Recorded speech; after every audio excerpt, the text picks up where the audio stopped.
How to pair existing Apple Watch to new iPhone. In order to pair existing watch to new iPhone, you will need to follow these simple steps.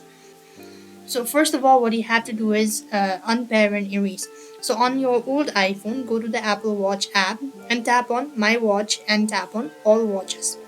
As you do it, so next what you want to do is tap the I button next to your Apple Watch, tap under Unpair Apple Watch. Once you do it, so you'll have then confirm that you want to unpair and erase all the Apple Watch and enter your Apple Watch passcode when prompted as well. As you do it, so now turn on your new iPhone and follow the on-screen instruction to set it up. While prompted to restore from a backup, choose an iCloud backup or iTunes backup that could include your Apple Watch data. After which, you simply want to select the most recent backup that includes your Apple Watch data. Continue setting up your new iPhone. Once the iPhone setup is complete, your Apple Watch should prompt you to pair it with the new iPhone. Or on your Apple Watch, tap the OK button or continue. If prompted, enter your Apple Watch passcode as well.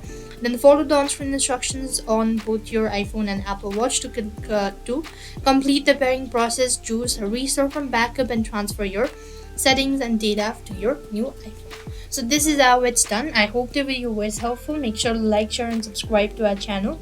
Thank you for watching. See you in the next video.